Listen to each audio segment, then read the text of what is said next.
You can make an EDM song completely through your computer with electronic instruments. You can also start from scratch and kind of scrap and get all these instruments from base and make it from that.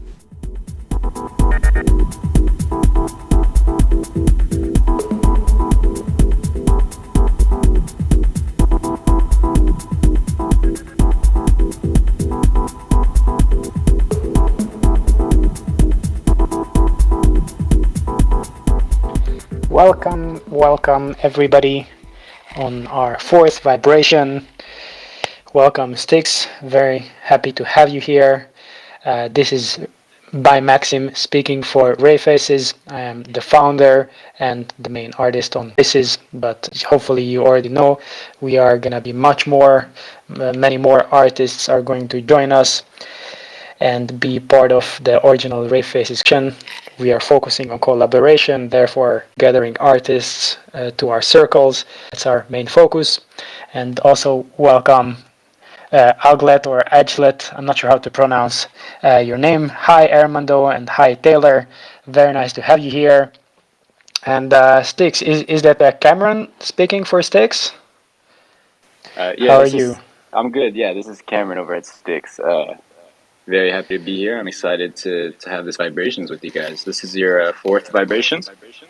Exactly. So 1 month old we are with vibrations. Very nice, man. Love it. Yeah, I just I just figured out that you are brothers with Aglet. How do I pronounce it correctly? Aglet.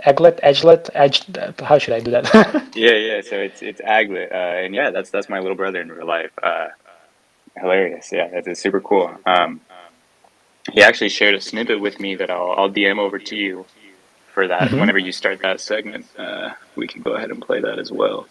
But yeah, man, I'm super excited to be here. Super excited to hear about your project a little bit more. I love hopping in these spaces and kind of learning everything about it. And I'm also looking forward to the questions. I'm excited to hear your perspective on some of these answers as well. Well, yeah, I'm also excited to hear my answers. This is a very complex topic, and the space is changing so rapidly, even with the bear market, that my answers are different every day as I'm learning new things and growing with the space. So I'm really curious what I'm going to answer to my own questions and whatever pops up in the conversation. Yeah, let me just navigate myself to our original questions that I was thinking to start talking about. And actually, I'm not going to start with the questions because I think it's more important to first introduce you as the project, and then perhaps introduce us as a project to our listeners and perhaps to each other to get a perspective on what we are doing in the space and how we are approaching the questions that I'm about to ask after that. What do you say on that? Yeah, for sure, man. Sounds perfect to me. I don't know if you want me to go first or you to go first, but I'm ready when you are. Yeah, go on. Dope. Okay. So my name is Cameron. I'm one of the founders over at StixNFT. We are a music NFT that plans to provide utility through in real life events and concerts. So our first event is going to be holders only, but in the future, all our events will be downvoted on, from location, artists to drink menu, everything. So that's how we plan to provide utility. We'll be selling tickets for sustainability and just Web2 people to come see artists and able to buy a ticket in Web3. If there's any questions, I'll dive a little bit deeper into it, but that's a quick overview. Avion here is the head artist actually doing all the artwork for us. Amazing stuff over there. You definitely got to go check it out. Some of his one-of-one work and things like that. You can check out a couple of the sneak peeks in our Discord. But yeah, he's the one drawing all the art for us. And all the NFTs will also have the original song by Aglet in the background of them. So super excited. We got some super cool stuff in the works. Some super dope collabs coming up, hopefully.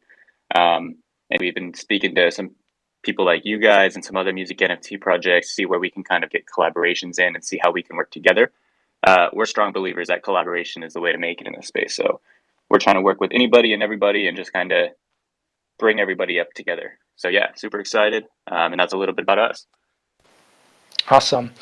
So you're saying you're focusing on IRL events. For those of you who are not familiar with these Web3 terms, that means in real life events, because we like to uh, specify whether we are living in the metaverse at the moment or in real life, whatever that might mean.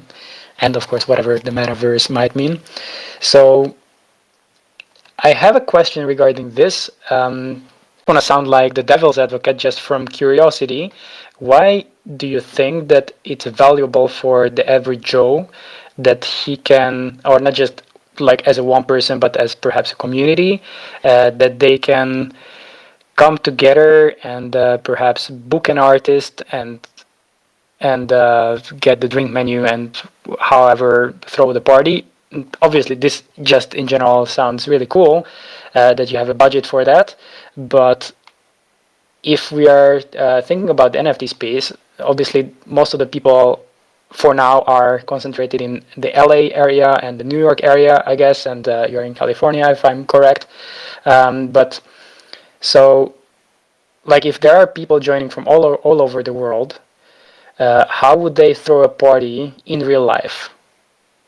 Yeah, great question. So basically, what our plan is like I said, our future events. So our first event is going to be holders only. We're throwing the event. We picked the location. We picked things like that. But future events are going to be DAO voted on. So the idea is we give the DAO a budget. We tell them how much we can spend, and then whatever the community votes on most. So let's say the community says, okay, well, we have these four locations, but we want a concert in Mumbai, let's say, just for example. So we would go, we'd reach out to event centers near there, plan to start the event, reach out to local artists in their area, and then we would sell tickets to people in that area that are just Web2, just regular people. So they would just buy tickets to a Sorry, concert. let me stop there. Like web to regular people. That Hilarious. Yeah, sounds, yeah. I just yeah. mean people that aren't in the NFT space. Yeah. So they would be buying tickets to a concert, but it would be an NFT. So they'd get onboarded into this kind of Web3 world just by going to see their favorite artist at a concert. In regards to like not everyone can come, that's a given. So for our holders only event, for sure, our kind of a cool utility that we're throwing into our mint is we're going to be flying out a few special minters. It'll just be randomly picked from wherever they are in the world. We'll be putting them up in a hotel, a flight out here. That way they can come to our first event, all expenses paid with a +1. And then we'll be doing things like that throughout our events. So as we throw events, we'll do things like that for some of our holders. We'll fly out some of our community members that might be artists to open up for these concerts. And things like that. So yeah, 100%. Not everyone's going to be able to come to every event, of course, but we do hope to be providing royalties back to holders through some of our streaming services that we stream on, things like that. So hopefully that answered your question a little bit. Yeah, I want to continue on that path. So I'm based in Budapest, Hungary, so in Europe, obviously. And actually, I don't know anybody in the space, perhaps one or two other people who are from my area. What would incentivize me to join your community, perhaps by buying one of your NFTs? Um, if I feel that perhaps I'm gonna be alone in my area and I'm not gonna necessarily get these concert benefits or real life event benefits unless I count on being the lucky winner of you flying me there. Don't you think that's a little bit the hard part of your project? Yeah, I would say it's definitely something that we considered. So I would say if you're in an area like that where you are saying pretty much you don't think the DAO would vote on a concert there, or you wouldn't be able to come to a concert outside, there's still one other reasons you'd want to invest in the project. All our events are streamed through the metaverse. We'll be doing giveaways throughout these. We'll be doing holders only merch, things like that. But at the same time, we'll be giving out royalties in some sort of way. We're still kind of exploring the legality there since we are in the US. But in some way, we will be giving back to holders. A few minters of one of ones will get royalties back for life from the song streaming services. Um, and then the DAO is also going to get a percentage back of the royalties for life as well. So we are going to have about 3 to 6 songs used in Mint that will be a looped kind of part of a song that's used. The full songs will be released on Spotify, Apple Music, YouTube Music, things like that after Mint. and the royalties from those songs from the streaming services will go back to the DAO and to holders in some way. So there's definitely still reasons to invest in the project. At the same time, we are a niche and kind of unique project. So it might take a little bit more time for a few people to understand or kind of see where we can take it. I think we have a really cool vision in which if we implement it correctly, will be really, really cool to see. And I think a lot more people will start to understand. But yeah, at the beginning, it is going to be a little bit tough in regards to people understanding that it's not just events. They are going to be streamed to the metaverse. There's other reasons you can invest in the project. But the most utility will be gotten from people that are attending these events or selling their tickets to the event to other people through secondary markets, things like that. So all holders are always going to get airdrop tickets. But for the tickets that we sell tickets to on secondary or like to other people, they'll be tradable as well. So all the holders can trade their tickets if they can't make it. Yeah, so all the tickets are going to be like Solana NFTs. Yeah, exactly. That sounds really cool. I mean, you got me there. I think that would be an important point of the utility, that even if I'm based in Budapest and let's say the concert is going to be in Mumbai, then I still get a ticket that I can sell, and I can trust the project that they are going to throw an awesome party, which is going to be a sellout, and I can, like, with the type of NFT sales whitelists that you get to mint first, and perhaps in some cases for a cheaper price. So if you get the ticket airdropped, then obviously if you sell it for any price, then it's a win for you. But yeah, that sounds like a cool utility. How big is your collection? 3,000 something? So our Genesis collection is 3,333 NFTs, all of which will always get airdrop tickets. Now, that's not to say that our sizes will always be that. Yeah, so 3,333, but you're not guaranteeing that all the events are going to be this size. Obviously, that's a pretty big concert or party. My bad, I got a phone call. Yeah, I was trying to explain a little bit more about that, but I think the phone call kind of rubbed me. Yeah, so our concerts aren't always going to be, a large majority of them will not be that size. Like you said, it's not like 3,333 people are going to be able to come to every event. So our main goal is providing other, like I said, through royalties, streaming to the metaverse, things like that. But yeah, our rough for our first event is going to be 1,000 people, which is the venue that we have set up, and things like that. So we are more leaning towards like 1,000 attendees an event to begin with, and then as we expand, we can get bigger venues, outdoor fields, things like that. Yeah, definitely, I get it. Okay, I think that's a round explanation or intro to your project. So I think I'm gonna say a few words about our project, RaveFaces, how it came to life and how it's taking shape. So I've been doing music for basically all my life. I'm coming from a music family, and I turned to electronic music at around the age of 15, I guess, when I started experimenting with those and stuff like that. And I've been playing with friends in rock bands, and actually I started out in a klezmer band, you wouldn't believe. And probably all of you who have been in any kind of band or collective have experienced the kind of the hard part of it, being a family and trying the organizational part, the logistics of everybody keeping together, doing their job. So it's really hard to keep together a band.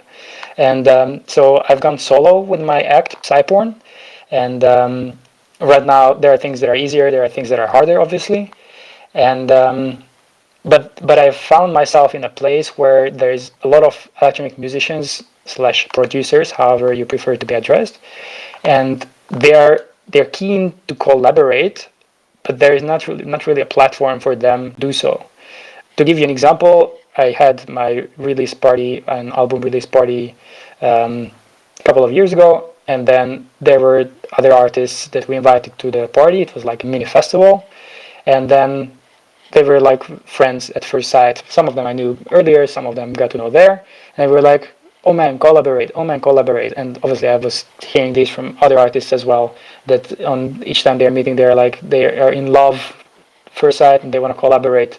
But then, everybody's got their own life, and then these words are flying away. So I found that even though we are solo artists, a lot of us, music producers, actor music producers, we still want to work together with others. Just like the Aglet song that is a collaboration with this wonderful singer. And you were writing Aglet on Discord that this is actually not your first collaboration with her. So uh, I know that I'm not alone with this idea. So that's how the whole idea of RaveFaces is sprouted. I'm also a visual artist, so I'm doing the visual part of it, which is so yeah, the music part of the NFT is going to be a lot of songs that are generated from stems. So I'm creating the stems that all can work with one another. And then the visual part is 3D heads that are banging their heads to the music. So it's audio reactive, again, generative animation that I'm doing with code and other stuff. So it's really intervened the art part. And at first, this community is going to be starting out from people who are joining our Discord and being active, and we're going to be putting out an open call very, very soon for artists that would like to contribute to our first NFT series, the original NFT series. So, for example, Aglet, if you would like to contribute to our original series, you can apply, and then we are going to have a workshop where we are going to obviously create some boundaries and a platform, a nice space for people to meet, perhaps on Discord or in the metaverse, who knows. That let's keep that secret for now. And then everybody will work together. You're going to, let's say, create stems for the synths, the same BPM, key, blah, blah. And then your stems are going to be mixed together with the other stems of the other musicians and my stems. Obviously, I'm going to give the most amount of stems to the whole NFT collection. And that's how the whole collaborative effort of creating this NFT series will come together. And then obviously all the artists that collaborate in our rituals, we're going to call these events rituals, are going to get one of the 3,303 NFTs. We are really similar with numbers. We just wanted to have this 303 in the number. We were thinking, should we make 8,808 or 9,909? But then we thought that this roughly 3,000 number is gonna fit well to the amount of people that we would like to have in our community at first.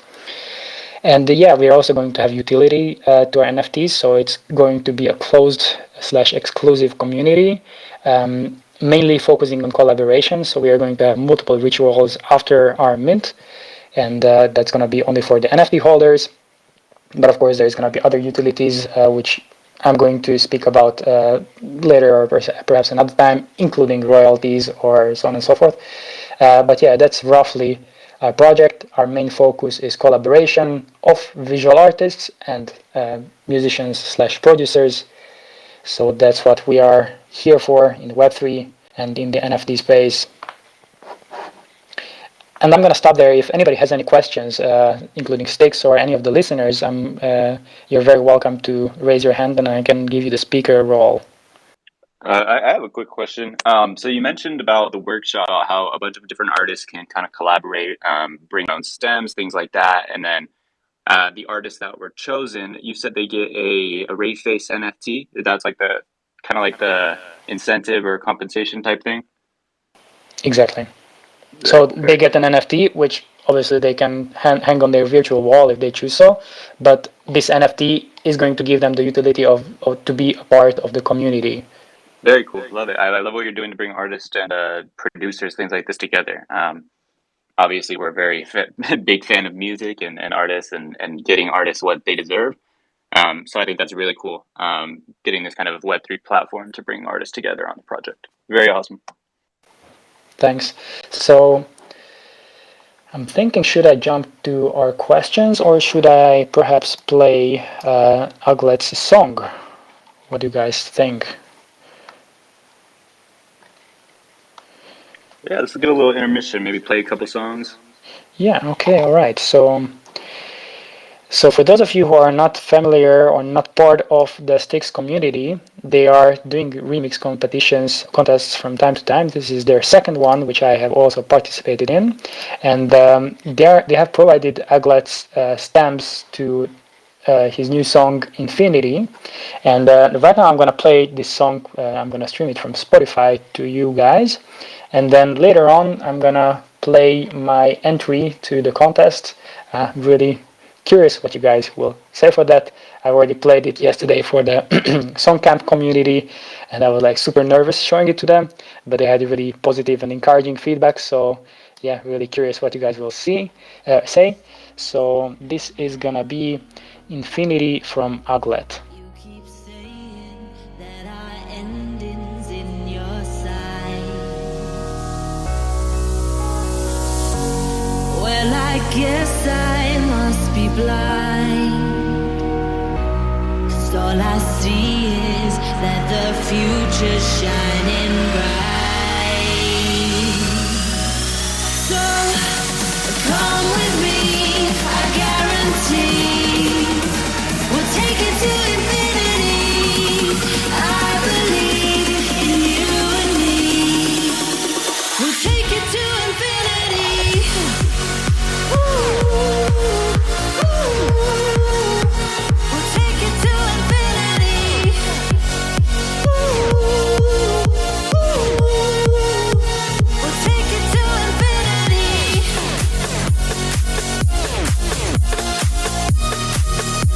We'll take it to infinity.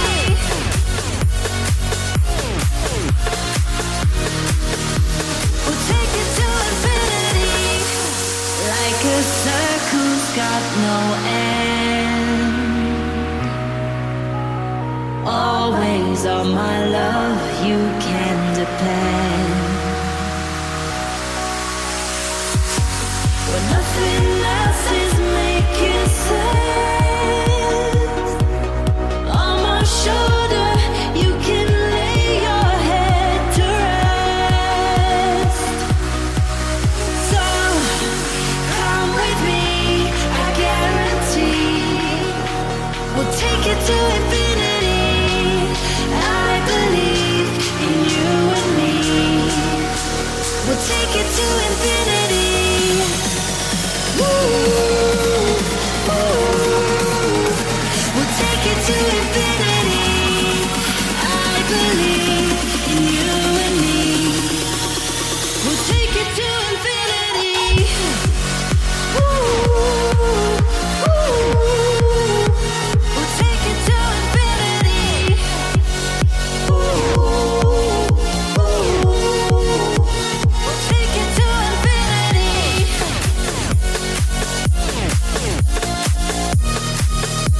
We'll take it to infinity.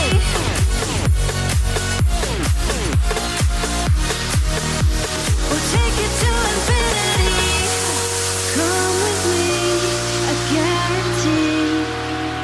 We'll take it to infinity. I believe in you and me.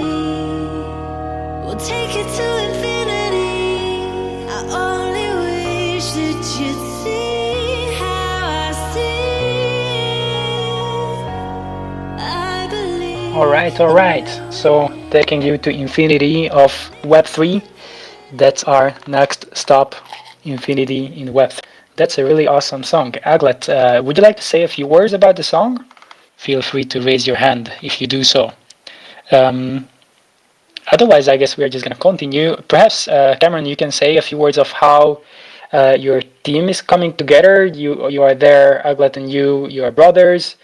And then you were also introducing Avian, your artist here. How does your team collaboration work? People providing their music and so on and so forth. Yeah, so me and my brother Aglet, we are here in Southern California. Us and a few other people in the NFT space, my good friend in real life, Taylor, a few other people we met through these spaces, through the Solana ecosystem, Jay Blum, Erica, some great people that we have on our team. Jeremy is in charge of events. We also have some people that are helping us with marketing, like Cody, Tasmar, saying names that don't mean much to you, but these are some great people we have working with us. Me and Aglet personally have a background in music for a long time. Aglet's been producing music for as long as I can remember. I used to make music in the past. I'm a very avid concert and event person. I love going to concerts, love going to events. And I've worked with a lot of them, hosted a few. So that's where we kind of came to this point. we wanted a NFT project that brought a different kind of utility than anything else. So as we talk about our utility, you see it's very unique, it's very different, and it doesn't do everybody's plate, which is completely okay. We just want to do something new and innovative, and something that we have an extreme passion for, which everybody in our team. Avion is an amazing one-of-one artist that we met through this space as well, that we reached out to.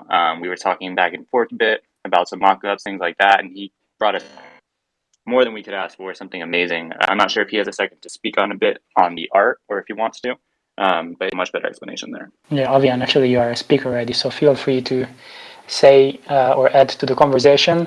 Meanwhile, I looked up your Sneak Peeks channel. So actually I haven't seen the visual part yet. I see you unmuted, so I will give you the word. Yeah, I can speak on the art itself. Initially, when we were going back and forth on the mock-ups, Cam and I, we were actually contemplating doing just a regular human PFP. And after a few weeks of just constructive criticism, we had some really great recommendations from the team and some of the fam itself. And we decided to be a little more unique with the art, which I absolutely love. And you probably hear my chickens talking in the background, but You're yeah, totally fine. I don't hear any yeah. chickens actually, but I would be really curious. You can go there with the mic. Yeah, there's 7 of them.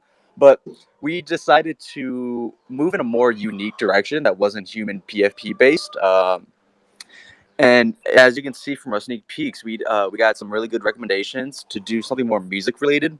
And so now we have 3 styles of our head trait category, for example. And we have the cassette tape, we're going to have a CD-ROM case head, and then a third will be a vinyl record player. So super cool in that regard. And like my favorite personally are the cassette tapes. I really enjoy drawing just like clean lines, right? Like they look so tasteful, they're just, and I have a few in the sneak peek section of our Discord.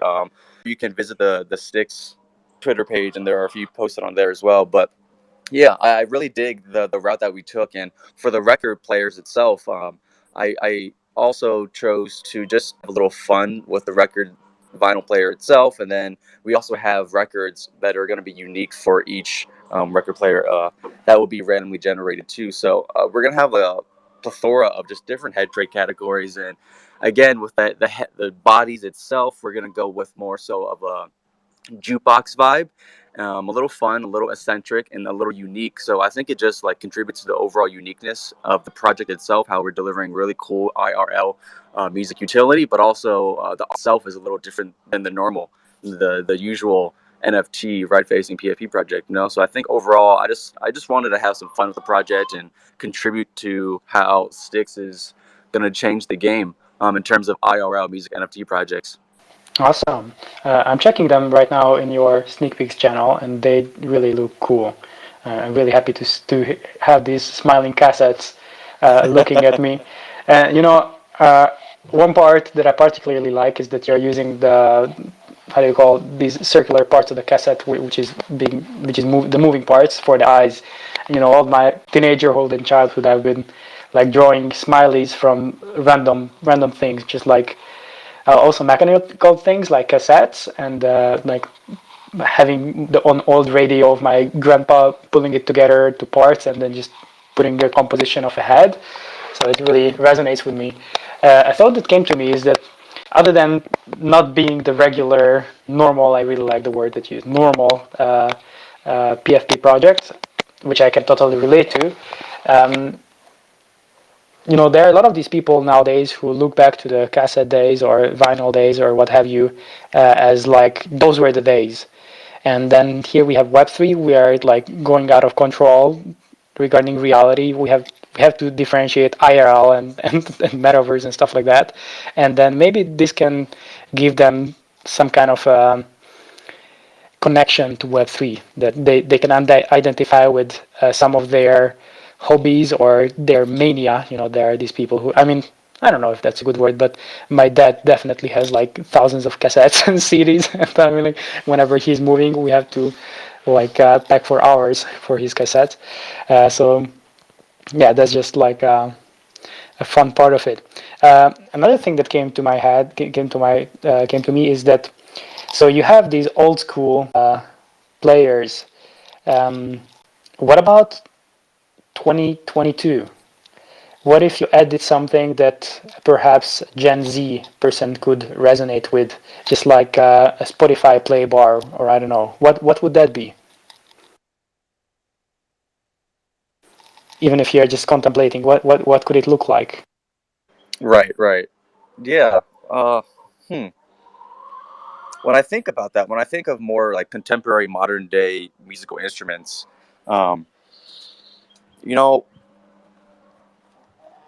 I feel like this is also traditional in a sense too, because I think of just electronic music and how EDM has evolved over the past couple of decades, and nowadays, I feel like I grew up in the electronic music just genre received a lot of backlash, but nowadays when you put on the radio, so many of these contemporary pop songs integrate electronic music in such a way. So I just go back to like spinning tracks onto you know yeah, that's a really good question, and it makes me think. I can't pinpoint or identify a really specific musical instrument that resonates with Gen Z today. I would love to hear Aglet's opinion or Cameron's opinion.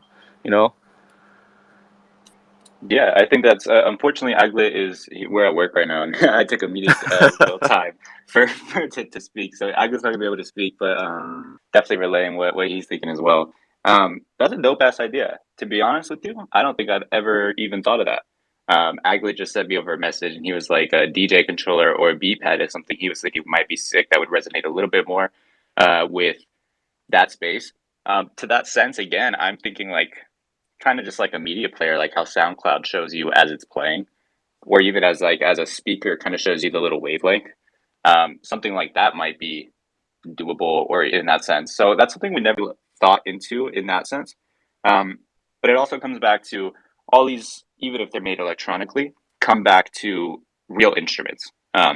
So you can make you can make an EDM song completely through your computer with electronic instruments. You can also start from scratch and kind of scrap and get all these instruments from base and make it from that. So it's a really cool way to think about that. I think it's a great question, and I think it's probably something that will come up in one of our team meetings in the future. But yeah, dope question. Definitely something to think about.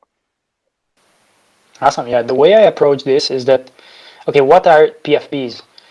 It's a profile picture, right? So it's a picture, an image that you would somehow identify with for whatever reason.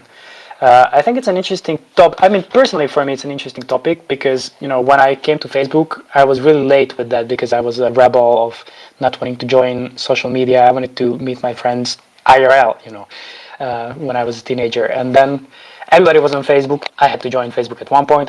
I knew it. I just had to delay it. But still, today, my personal Facebook has no profile picture, and that's my own way of rebellion. And my brother also doesn't have a profile picture. So sometimes when we are in the same chat, people have no idea who is writing. Anyhow, but still, there's this idea or this notion that you somehow identify with your digital 2D self, which can be a photograph of you partying or you holding your girlfriend's hand or what have you, and can be these pixel dogs that most of you guys are having, as I see.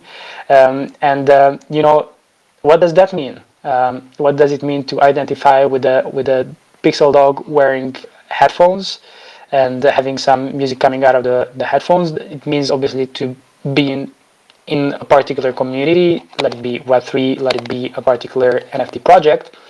But in your case, I feel that with the cassettes and with all the old school, now we would say old school type of instruments that we used to listen music to, um, I think you should speak to the people who are contemporary and were born, just yesterday. And because my daughter was born almost last yesterday, she's turning 1.5 now. She will have no idea what the heck is a cassette. Yeah, yeah, for sure. And I think it's really cool in that sense as well. Dre, you can go ahead if you want to go. sure. Yeah, this entire time I've been contemplating what sort of concepts, like Gen Z concepts, that would resonate with that generation into our traits, and I we have, so for example, there is a CD-ROM, and it's a CD-ROM, and it's designed as one of Frank Ocean's, like one of his albums, and I think that was a way initially, before we had this conversation, that was a way for me to kind of speak to the newer generation, right? People love Frank Ocean. Maybe your daughter who was born recently, she might not know Frank Ocean, but otherwise the more so Gen Z generation is more familiar with Frank Ocean. So I think integrating more of contemporary music as potential traits, whether that's like the CD-ROM case itself or the vinyl player on the vinyl. So like one of our vinyl sample, it's Pink Floyd, right? So like um, given those older artists their recognition, on having Frank Ocean, like recognizing him as more as like a contemporary music artist. And we also have traits like hand traits, for example. I actually I drew a recorder, the wood instrument that we all played in our early ages, as a way to be like, hey, remember when we all played this dumb instrument when we were in 5th grade? But also after thinking of after contemplating the comment you made, RaveFace, I think we should go into more, like modern day traits, like I don't know, like maybe like electric guitar, but also just like old school, like regular traditional guitar, and having like a bass pad, or I don't know what exactly that's called, but Cam mentioned earlier, but having those more contemporary traits as hand traits that the character is holding itself, and that way whoever is searching for a particular NFT on Magic Eden or Soulport, they can look for electric guitar if they prefer playing that, or if they're more traditional, they can look for just a regular old school guitar. um, you know and we can integrate more modern day traits in that manner as well. But yeah, I still want to continue thinking about what you mentioned because it's such a great comment, and I think right now you're right. The traits are more so speaking on non Gen Z folks, the people who came before us. But I think for a way to really onboard the new generation who are 15, 16 years old trying to get into NFTs, I think having a little bit more contemporary style traits would be really useful for us as well. So thank you for that. Yeah. 100%. And just to speak a little bit on that, as you talked and as I keep thinking about this, there's so many cool things I'm thinking of. Like you said, like the beat pad, or even having the dude hold like an iPod shuffle or an iPod video. It's kind of like less like, I don't know. But yeah, it's kind of more homage to that old timey or new timey kind of thing. But I also think at the same time, I didn't grow up with a vinyl player in my bedroom. I grew up in I'm 20. I'm about to turn 25, so I'm not too young, too old. Um, but I still resonate deeply, seeing a record player, seeing a vinyl player, things like that. So I think it's also to the sense where we don't want people to forget this either. We know where music came from. We know where music's roots stand. And we would, I mean, personally, I would want my daughter to know what a record is, what a cassette tape is, because these are roots and these are like kind of like staples in technology and in where music has progressed to this day. So to see how it's come from something so or so very, very mechanical to the point where we can go on our phones and stream a song, super cool. And I think there's a lot of different ways that after thinking about this a little bit more, we can implement that change in history very well, actually. So that'll be really cool to do. Yeah, that's such a good point, Cam. I my first introduction to music was through just a regular CD player, but one of my fondest memories was I one day I just randomly bought a Walkman off of eBay, and then I bought an Isaiah Rashad cassette. And I was visiting my friend in New York City, and she couldn't pick me up for 3 or 4 hours. So I remember I had my Walkman, I had my Isaiah Rashad like rap album on it, and I just strolled around New York City for hours just by myself, like just cruising. And I thought to myself, when was the last time that I listened to an entire album straight through? That never happens nowadays, right? Like nowadays we're so ADHD with our music that we bop around and like we play a shuffle, and but there's something beautiful, and there's also a reason why we should listen to albums straight through, because that's how the artist intended it. You know what I mean? It's a story through music, through lyrics, through their story, and all that. It's really sweet in that respect, and I think that's also why the vinyl industry hasn't died yet, and how I would say like they come back. I don't know if comeback's the right word, but they're still relevant. You know what I mean? Like if you go into Urban Outfitters and more of these kind of like urban shops, you will always see a section for record labels, and it's always going to be a part of society, whether or not you're old school or whether you're Gen Z. And yeah, I just wanted to make that comment, but for sure. Yeah, speaking of NYC, is any of you right now in NFT NYC? I guess that's a no. Wasn't able to make it myself yet. Actually, myself, I haven't been to the US yet, but maybe the first time I'm going to go there is going to be one of these NFT events. Or otherwise, I will have to host one in Budapest. You guys will be very welcome. Maybe it could be one of your IRL events, an NFT event in Budapest. Hey, there you Anyhow, go. yeah, just a quick one more idea to the PFPs, and then I want to jump on our questions. Is that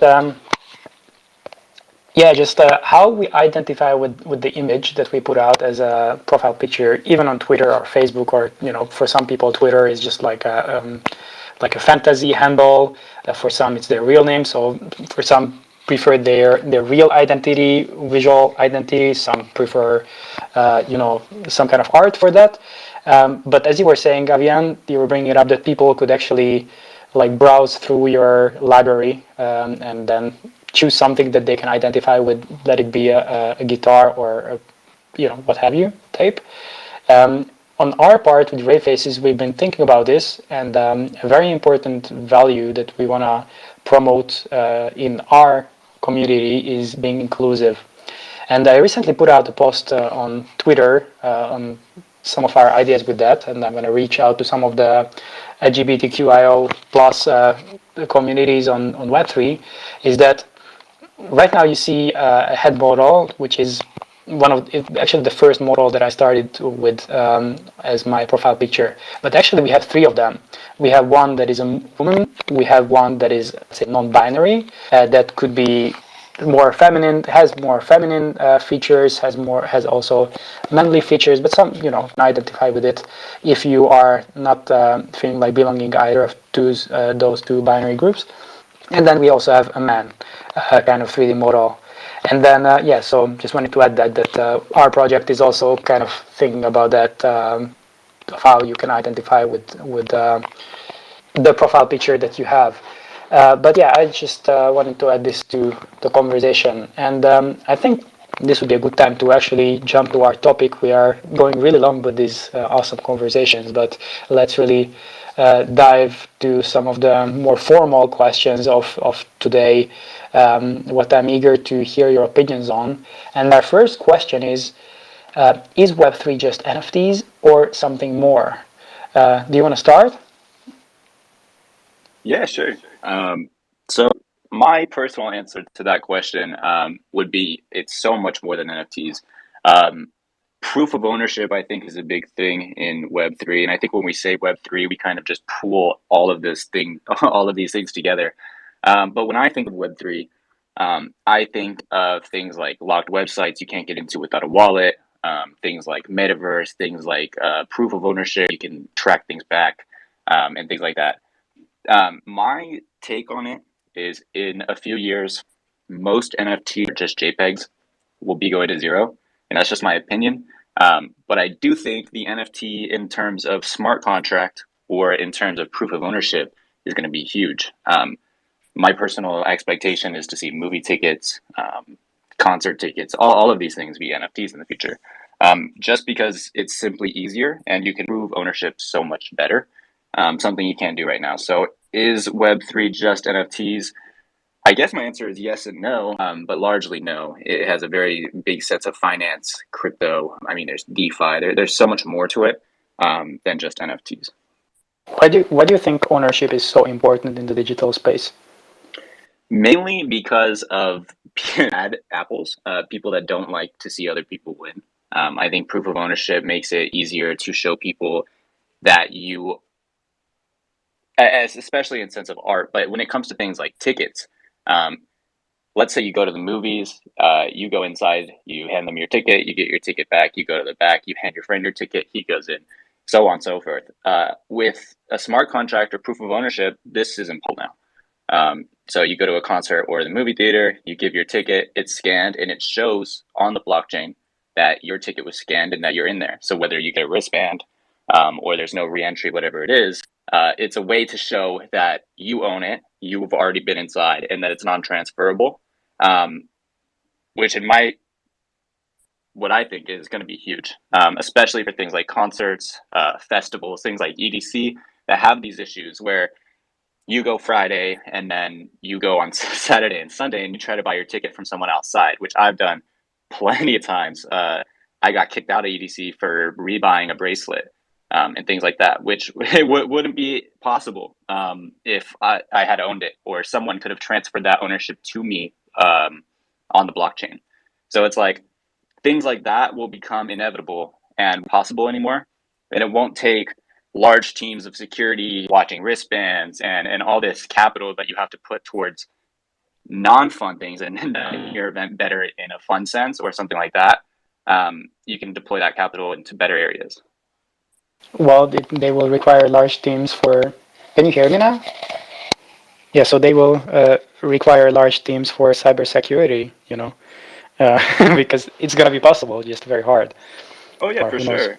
But in my experience, I'd say most Web2 companies are the biggest people that have cybersecurity. I mean, cybersecurity is nothing new.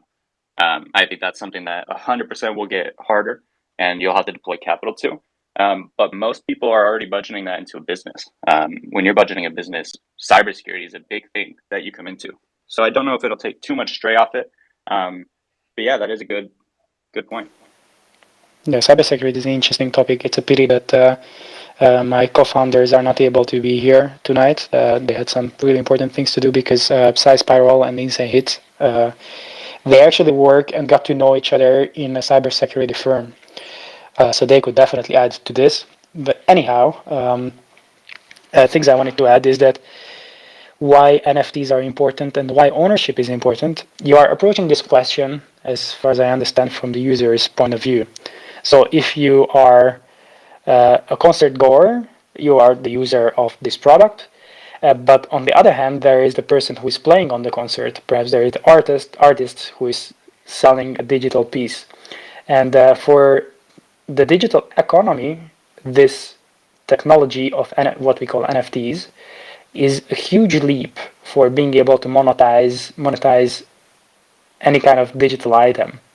But this wasn't possible before NFTs. I mean, it was possible, of course, but then there were the bad apples, and they are not even. I mean, I personally think they are not even to be blamed. I mean, Pirate Bay exists because the whole system was not yet functional, and if you wanna, I don't necessarily think. Obviously, this is another topic that Pirate Bay is bad. That it's stealing. I mean, if you.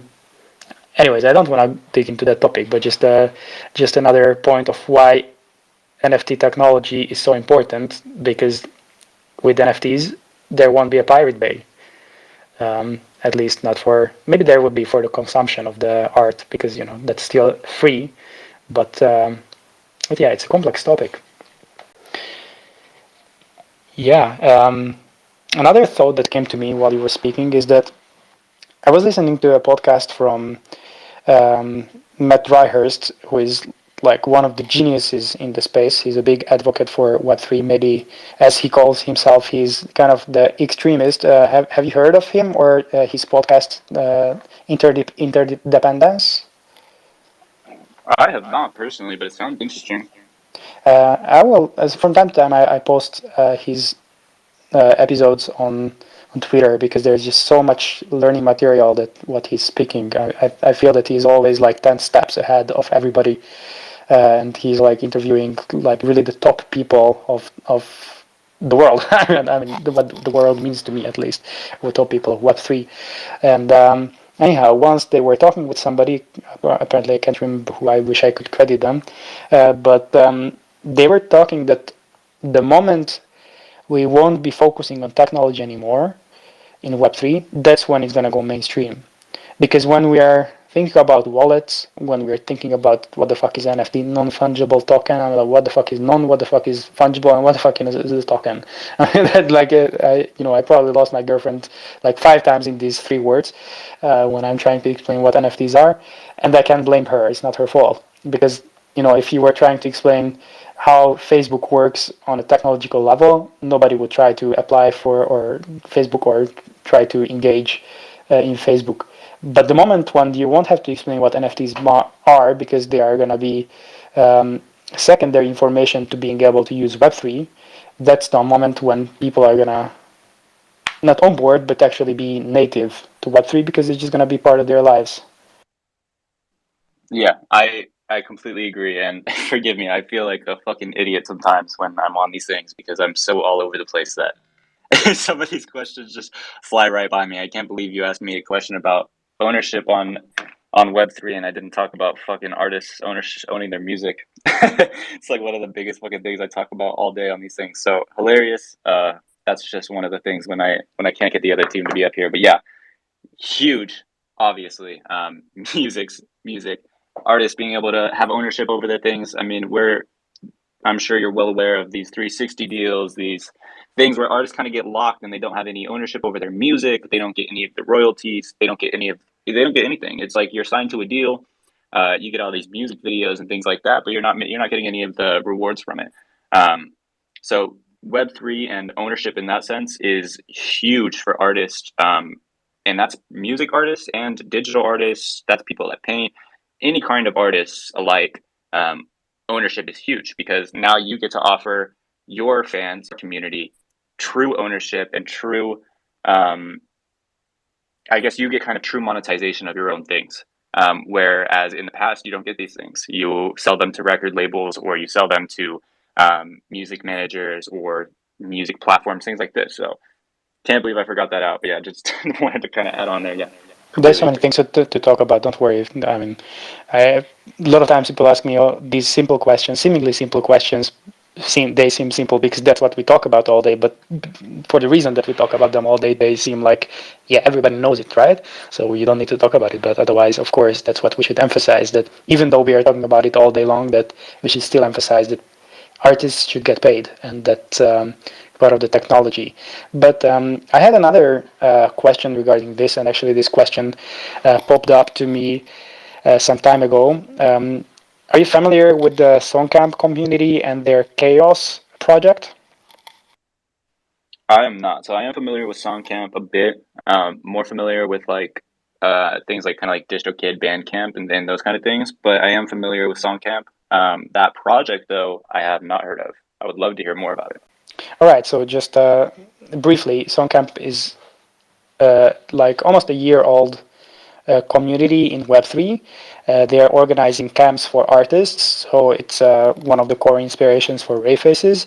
So artists from visual and musical, but mainly musicians, come together. They write songs together. Obviously, there is a whole like religion around it or whole experience around how this happens, and then they release it as NFTs, and then people immediately get paid through technology that they kind of have invented or they have collaborated on with other geniuses.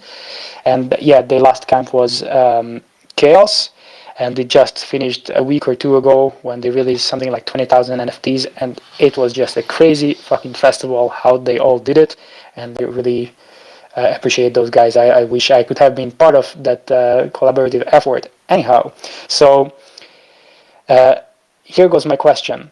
When you're an artist, let's say there is Aglet, who is giving his stamps to so that you can create your series of NFTs, and then he's obviously getting paid a fixed amount for providing you the stamps, or perhaps a percentage, doesn't matter. But anyhow, in the end of the day, he gets a certain amount of ETH or SOL or whatever, some money. But he gives up some amount of the royalties for the people who will actually buy those NFTs. So how is that different from signing a 360 deal or 300 deals, 300 degree deals, or whatever, like when you're giving up 80% of your royalties or 50% of your royalties, it doesn't matter what the number is. And obviously, I don't aim to play the devil's advocate here. I have this question in me, like how is that really different when you're giving away your art, maybe to a community, maybe to a label, but in the end of the day, artists do get paid for their art, but not but they did give away some of the royalties. So I wonder what's your take on that. Yeah. So the way I think about it, one, he's not just. It's not like we just went and found a random artist, and then offered him a percentage of the project. Um, Aglet specifically is a co-founder. We started this project together, so whether we used his music or not, he's getting a percentage back from this project. At the same time, if the project does well, that means he does well. So as the project grows, that means more people are listening to Aglet, more people are looking at Evion's art, more people, and it's kind of like, in the sense of a 360 deal, I would say that's more of everything you ever release. This is kind of like doing a song for somebody over, I would say, more than creating your entire art, like life's collection, and then selling it off. In that sense, but yeah, I mean, we are very big advocates on paying people what they deserve. So I know Avion can probably speak to this a bit, but we wanted to pay him way more than he's even willing to take, which was super surprising for us. But we're very, very strong in making sure people get paid what they deserve. So we wanted to allocate a big percent of not only mint but royalties to Avion as well as Aglet. And then in that sense, the Aglet songs that are used in mint, some of the percentage of the royalty will go back to the DAO. But these percentages are voted on by Aglet. The project or me, I'm not making up percentages and then throwing them out there. It's whatever Aglet's comfortable with, whatever Aglet wanted to do. And we kind of came to an agreement there. And then in that sense, it's as he gets bigger and then he releases his next song that has nothing to do with the project, everyone that's invested in their project is going to hear that song. It's going to be posted on our DAOs. It's going to be posted in these things. So yeah, that's kind of like a light answer. I wish Aglet had a little bit of time to speak where he could come up, but yeah, that's kind of like a overview, I guess, where my standpoint is on it. I don't feel like it's any kind of 360 deal, more to the sense because it's maybe 4 or 5 songs, not necessarily a whole collection or even an album. Yeah, maybe my bad. I shouldn't necessarily compare it to a 360 deal because that's just a too big bite of the music industry. But just generally, the idea of giving away some of your royalties to maybe an independent label or one of the giant labels. But anyhow, I guess you touched on these topics as well, and I didn't mean to say in any way that you are kind of using Aglet or any of your artists, but I think it's very nice. You very nicely phrased of how important it is to not just, I mean, you personally, but how important it is for your project to pay everyone. And obviously, well, yeah, this is your most probably the least rock pool project that you can find on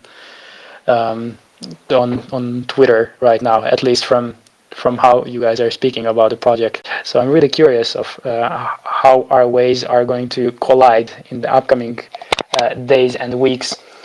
And I think we have spoken about a lot of things. I even have some ideas for future tweets, such as Web2 equals regular people, Web3 equals question mark, feeling blank. I think this would be a nice time to close off with the Infinity remix I made. What do you guys think of that? Please, I'm dying to hear that. Awesome. I'm also dying to show it to you. A little bit nervous, but quick question: how was the music audio quality the previous time I played it? It was surprisingly really, really well. It was one of the best I've heard played during Spaces. So, oh my God, thanks a lot. I was really, really struggling with that for some time, but seems like this tech that I'm using right now seems to be working. Let's hope. So here goes the remix entry from me by Maxim, aka Psyporn, for the second Stix contest. For those of you listening and haven't yet entered, there's I think about 1 more week to enter, and it's a really fun song to play with. So here it goes. Well, I guess I must be blind. 'Cause all I see is that the future's shining bright. So come with me, I guarantee. I believe in you and me. We'll take it to infinity.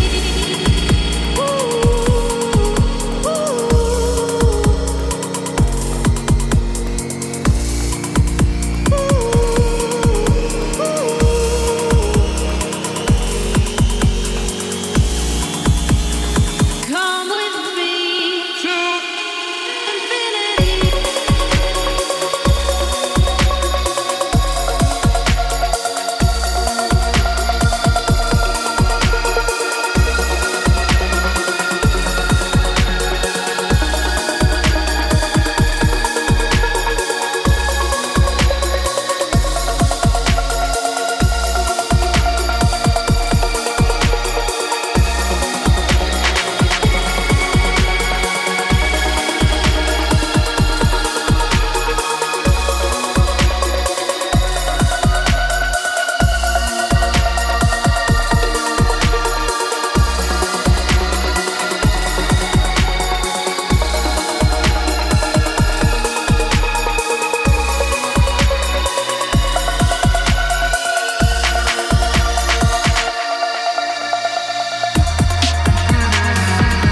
Let's go. Let's go. Bro, that was I like that, fucking dude. sick.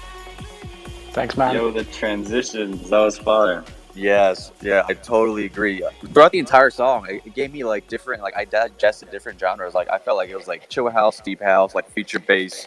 I had like Rufus sounds. I had like San Holo, like Vanilla Kill, like Jai Wolf sounds, like all the above, like integrated into one song. That was dope. Awesome. I was thinking, I have no idea how I would put it in any kind of genre.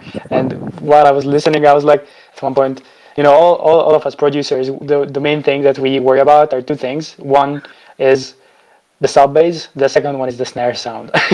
So I'm like listening to the song, and I was asking you how is the audio quality, and you were saying that it's really nice, and I'm like, fuck, there is no sub bass.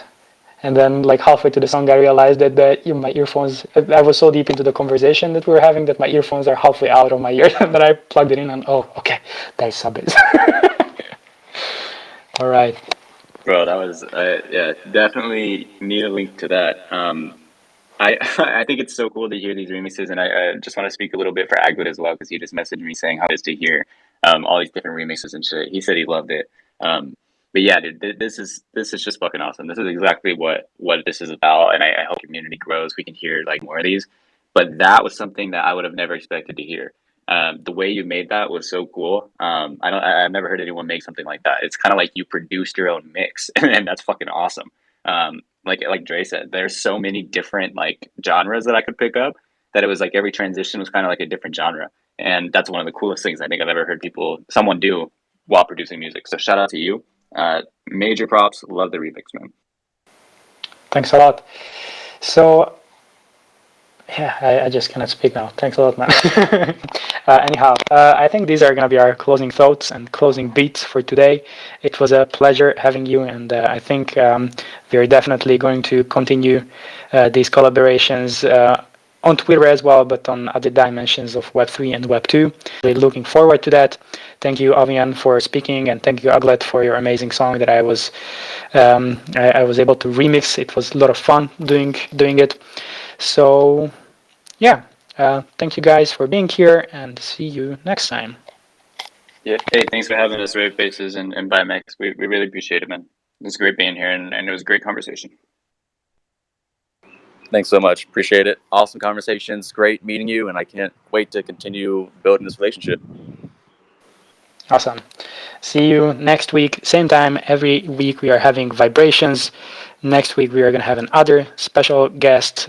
Today our guest was StixNFT. Good night, good morning.